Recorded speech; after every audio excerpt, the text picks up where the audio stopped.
जय हिंद साथियों। आज हमारा हिंदी का प्रैक्टिस सेट नंबर 24 है। जैसा कि हमने बताया था कि यह जो प्रैक्टिस सेट है ये यूपीएससी 2017 का है। ठीक है, अगर इसके एग्जाम डेट की बात करते हैं तो यह 13/12/2017 की शिफ्ट सेकंड का पेपर है। राइट, आते हैं अपने पहले क्वेश्चन पे। देखिए, पहला क्वेश्चन कह रहा है वह महिला बहुत विद्वान है, वाक्य में किस प्रकार की अशुद्धि है। पहली बात कि महिला जो साथी होती है ना, विद्वान नहीं विदुषी उसको कहा जाता है। ठीक है, जो विद्वान महिला होती है इसको हम विदुषी कहते हैं। ठीक है, तो यहाँ पे क्या है कि यहाँ पे जो होगा साथियों हमारा ये लिंग संबंधी अशुद्धि है। ठीक है, कैसी है, लिंग संबंधी अशुद्धि है। तो यहाँ पे क्या कह रहा है कि वह महिला बहुत विद्वान है, तो ये तो गलत हो गया क्योंकि यहाँ पे लिंग संबंधी अशुद्धि है। तो वह महिला क्या है, विदुषी है। ठीक है, इसका शुद्ध रूप क्या होगा कि वह महिला विदुषी है। ठीक है, चलिए क्वेश्चन नंबर 2। महान का विलोम शब्द पूछा है। महान का विलोम क्या होता है साथियों? तो महान का जो विलोम होता है, देखिए महान का जो विलोम होता है वो होता है तुच्छ, अर्थात ऑप्शन नंबर सी सही है। ठीक है, तो महान का विलोम क्या हुआ, तुच्छ होता है। ठीक है, अगर बात करें वीर, ठीक है, तो वीर का विलोम कायर होता है, सज्जन का दुर्जन होता है और धीर का अधीर होता है। राइट, क्वेश्चन नंबर 3, खाली स्थान को भरना है। कह रहा स्वास्थ्य से खाली स्थान समस्याओं के लिए हम दवाओं का सेवन करते हैं और कई उपाय खाली स्थान है, रिक्त स्थान के लिए उचित विकल्प कौन सा है। ठीक है, तो इसको भरेंगे हम। तो इसमें आएगा स्वास्थ्य से जुड़ी समस्याओं के लिए हम दवाओं का सेवन करते हैं और कई उपाय आजमाते हैं, अर्थात ऑप्शन नंबर सी हमारा क्या है, बिल्कुल सही है। ठीक है, क्वेश्चन नंबर 4, महादेवी वर्मा का प्रथम काव्य संकलन कौन सा है। कह रहा महादेवी वर्मा का प्रथम काव्य संकलन कौन सा है, तो यह साथियों कौन है, निहार, यानी ऑप्शन नंबर सी हमारा सही है। ठीक है, देखिए कंक्लूजन की बात करें तो कह रहा है छायावादी कवित्री महादेवी वर्मा को हिंदी के विशाल, ठीक है, हिंदी के विशाल मंदिर की वीणापाणी कहा जाता है। ठीक है, क्या कहा जाता है, वीणापाणी कहा जाता है। महादेवी वर्मा का प्रथम काव्य संकलन निहार है, जिसकी रचना सन 1930 ईस्वी में हुई थी। महादेवी वर्मा की अन्य महत्वपूर्ण रचनाएं कौन कौन सी हैं? रश्मि है, निर्जा है, सांध्य गीत है, ठीक है, यामा है, दीपशिखा है और सप्तपर्णा है। ठीक है, क्वेश्चन नंबर 5 की बात करते हैं। इसमें भी खाली स्थान दिया गया है। प्रथम विश्व हिंदी साहित्य सम्मेलन सन खाली स्थान में आयोजित किया गया था। अब रिक्त स्थान को भरना है, कौन सा इसमें विकल्प जो होगा उचित होगा। तो प्रथम विश्व हिंदी साहित्य सम्मेलन सन 1975 ईस्वी में, ठीक है, 1975 ईस्वी में कहाँ पे, नागपुर में आयोजित किया गया था। ठीक है, यानी 1975 और नागपुर इसमें भरा जाएगा, यानी ऑप्शन नंबर डी हमारा सही होगा। ठीक है, तो इसका पूरा वाक्य कैसे बनेगा कि प्रथम विश्व हिंदी साहित्य सम्मेलन सन 1975 ईस्वी में नागपुर में आयोजित किया गया था। ठीक है, क्वेश्चन नंबर 6 कह रहा है मेरी जेब में 10 रुपए हैं, वाक्य में प्रयुक्त काल बता दीजिए। इसमें साथियों पूर्ण वर्तमान काल है। कौन सा है, पूर्ण वर्तमान काल है ना, या है, ये है। ठीक है, ये पहचान हमने बताई थी आपको। तो मेरी जेब में 10 रुपए हैं, वाक्य में प्रयुक्त काल कौन सा है, पूर्ण वर्तमान काल। ठीक है, क्वेश्चन नंबर 7, अगर का विलोम शब्द बता दीजिए। अगर का विलोम क्या होता है, पश्च होता है। क्या होता है, पश्च होता है, यानी ऑप्शन नंबर बी सही है ना। वैसे नीचे का ऊपर होता है, पूर्व का पश्चिम होता है और आगे का पीछे होता है। ठीक है, लक्ष्मण का एक अन्य पर्यायवाची शब्द खाली स्थान है, बताइए लक्ष्मण का एक अन्य पर्यायवाची शब्द कौन सा है। सुमित्रा पुत्र है, ठीक है, या लोकेश है, या लंकेश है, या नरेंद्र है। लंकेश तो साथियों रावण का था, तो लंकेश तो वैसे भी नहीं होगा, लोकेश भी नहीं होगा, नरेंद्र भी नहीं होगा। सुमित्रा पुत्र कहते हैं इनको, क्या कहते हैं, सुमित्रा पुत्र कहते हैं। ठीक है, यानी ऑप्शन नंबर ए सही है। क्वेश्चन नंबर 9 क्या कह रहा है, इसमें क्या करना है कि सही वाक्य को पहचानना है। ठीक है, सही वाक्य कौन सा है, देखिए पहला कह रहा है ईमानदारी मनुष्य श्रेष्ठ लक्षण है। साथियों ये गुण होता है, लक्षण नहीं होता है। क्या होता है, ईमानदारी गुण होता है। ठीक है, फिर कह रहा आगे कह रहा है ईमानदारी मनुष्य का श्रेष्ठ आचरण है, या ईमानदारी मनुष्य का श्रेष्ठ व्यवहार है, या ईमानदारी मनुष्य का श्रेष्ठ गुण है। तो ईमानदारी क्या है साथियों, गुण होता है ना आदमी का, यानी ऑप्शन नंबर डी सही है। अब साथियों क्वेश्चन 10 से लेकर 12 तक ये गद्यांश के क्वेश्चन दिए गए हैं। अब गद्यांश को पढ़ के उत्तर हम देते हैं। देखिए कह रहे नैतिकता हमारे लिए सामाजिक मानदंड उपस्थित करती है। नैतिकता हमारे लिए सामाजिक मानदंड उपस्थित करती है क्योंकि वह उचित और अनुचित का ज्ञान कराती है। नैतिक नियमों में चरित्र निर्माण की महत्ता पर जोर दिया जाता है और उन्हें मानने वाले कर्तव्य की भावना से प्रेरित होकर व्यवहार करते हैं।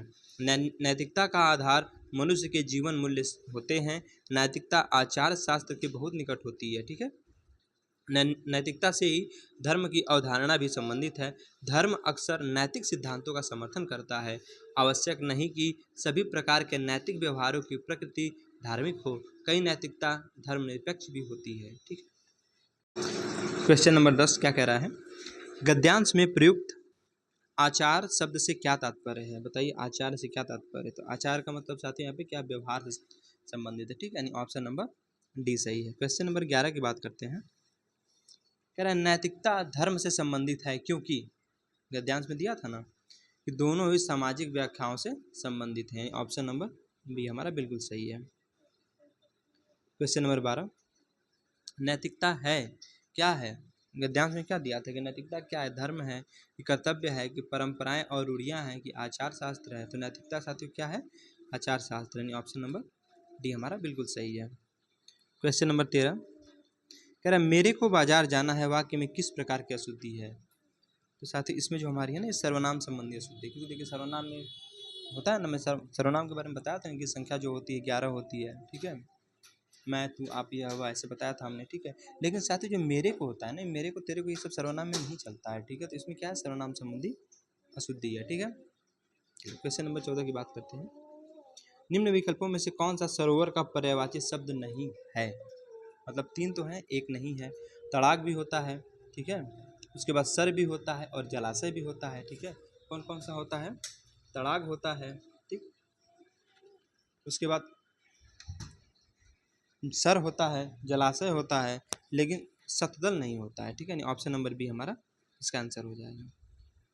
क्वेश्चन नंबर 15, अमीर खुसरो का वास्तविक नाम क्या था?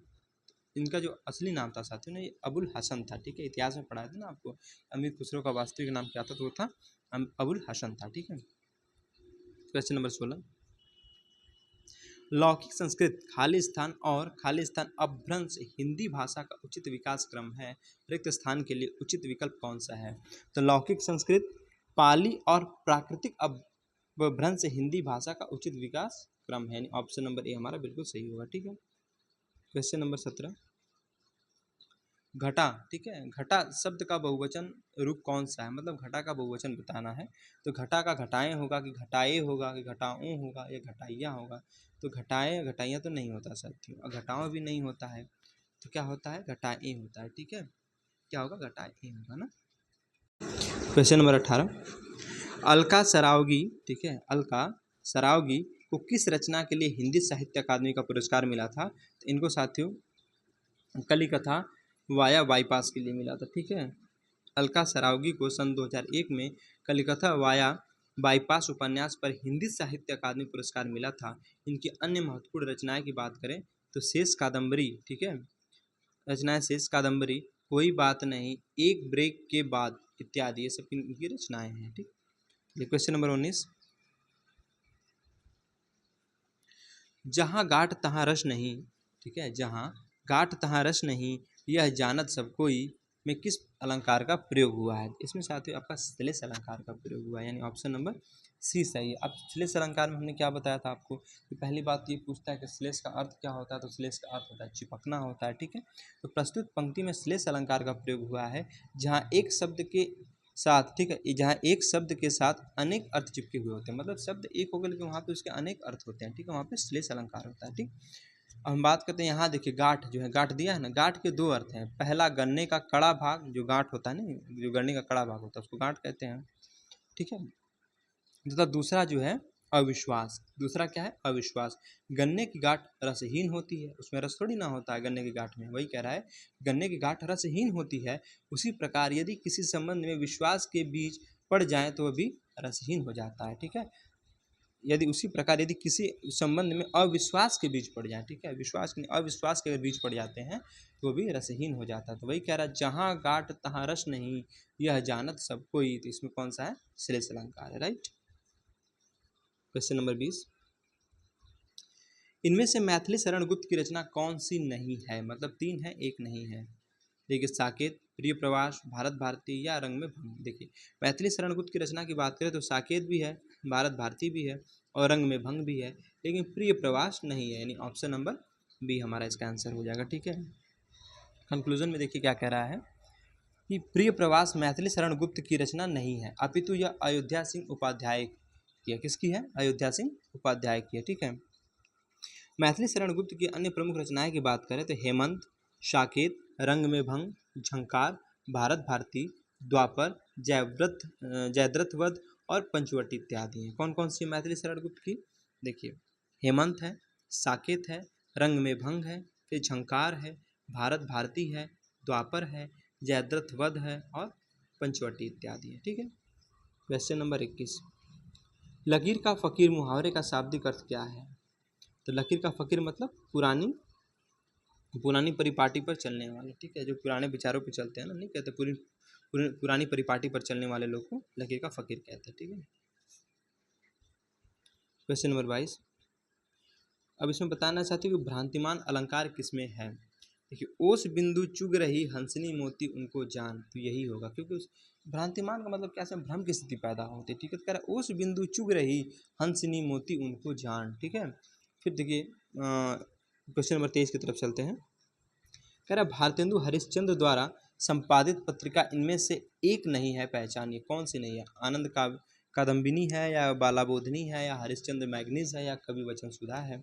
ठीक है, तो क्या करें, हरिश्चंद्र द्वारा संपादित पत्रिका इनमें से एक नहीं है, मतलब 3 तो हैं। तो देखिए हरिश्चंद्र मैगनीज भी है। ठीक है, भारतेंदु हरिश्चंद्र की हरिश्चंद्र मैगनीज भी है, कवि वचन सुधा भी है और बालाबोधनी भी है, लेकिन आनंद काबिनी नहीं है, यानी ऑप्शन नंबर ए हमारा इसका आंसर हो जाएगा। ठीक है, क्वेश्चन नंबर 24, कह रहे दिए गए विकल्पों में से अनुप्रास अलंकार का उचित उदाहरण पहचानिए। अनुप्रास अलंकार जहाँ पे एक वर्ण की आवृत्ति कई बार होती है, बार बार होती है। ठीक है, देखिए सारंग ले सारंग चली, नवजीवन दो घनश्याम हमें, अब जीवन में नहीं जवानी है, कानन कठिन भयंकर भारी। कौन सा? कानन कठिन भयंकर भारी सी में। ठीक है, तो हमने क्या बताया, अनुप्रास अलंकार में चाहते हैं एक वर्ड की आवृत्ति बार बार होती है। देखिए यहाँ क वर्ड की आवृत्ति 2 बार हुई है ना, कानन कठिन भयंकर भारी। ठीक है, तो यहाँ पे अनुप्रास अलंकार है। ठीक है, क्वेश्चन नंबर 25, क्रय का विपरीतार्थ पहचानिए, मतलब क्रय का विलोम पूछा है, तो क्रय का क्या होता है साथी? क्रय का विक्रय होता है। ठीक है, हमने पढ़ा ना, कॉस्ट प्राइस सेलिंग प्राइस। ठीक है, तो क्रय यानी कॉस्ट प्राइस और उसका अपोजिट विक्रय यानी सेलिंग प्राइस। ठीक है, जैसे बिक्री का खरीद होगा, खेल का सम्मान सॉरी खेत का सम्मान होता है और विक्रय का क्रय होता है। क्वेश्चन नंबर 26, हिंदी का मानक रूप किस भाषा से विकसित हुआ है? तो हिंदी का जो मानक रूप है साथियों ने, ये खड़ी बोली से विकसित हुआ है। किससे? खड़ी बोली से, अर्थात ऑप्शन नंबर सी। तो हिंदी का मानक रूप किस भाषा से विकसित हुआ है? तो खड़ी बोली से हुआ है। क्वेश्चन नंबर 27, कह रहा है वे तुम सम तुम उन सम स्वामी में अलंकार का कौन सा रूप है? वे तुम उन सम स्वामी। ठीक है, इनमें कौन सा अलंकार है? इनमें साथी उपमा अलंकार है। कौन सा अलंकार है? उपमा अलंकार है। राइट, चलिए क्वेश्चन नंबर 28, गरीब के घर में गुणवान व्यक्ति दिए गए विकल्पों में से, ठीक है, इस अर्थ से संबंधित मुहावरा कौन सा है?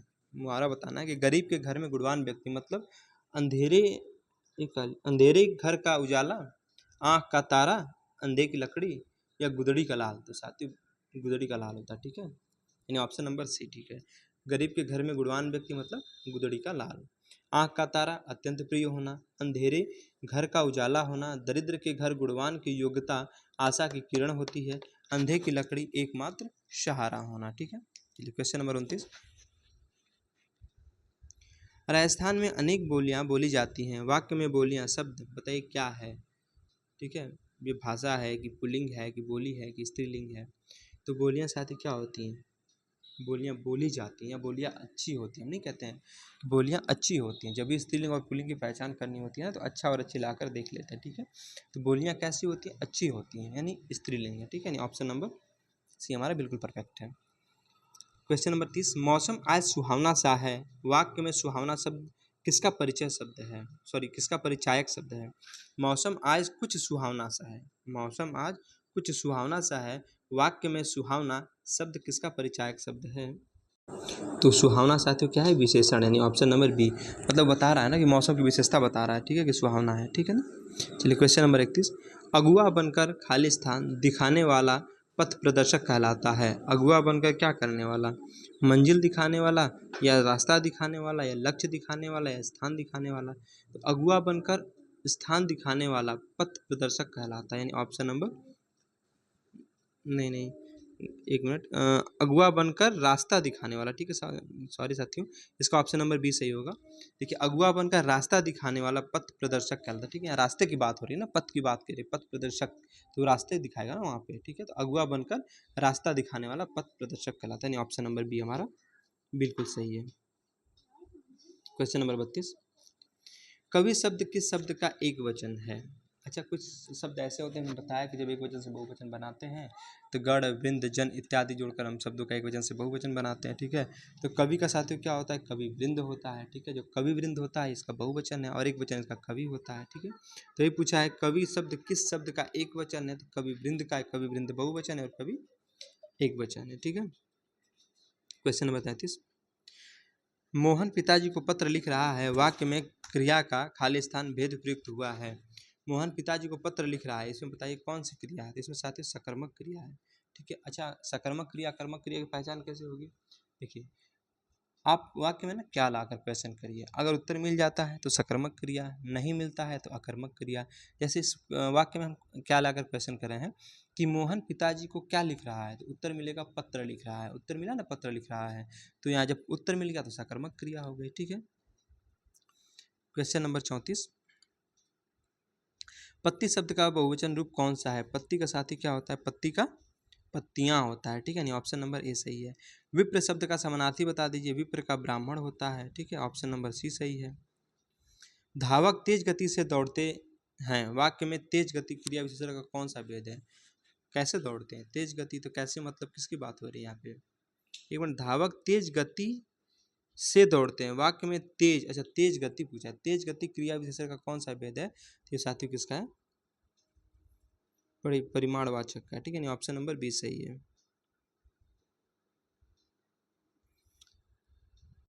क्वेश्चन नंबर 37, सप्ताह में 7 दिन होते हैं, प्रस्तुत वाक्य में दिन शब्द बता दीजिए क्या है।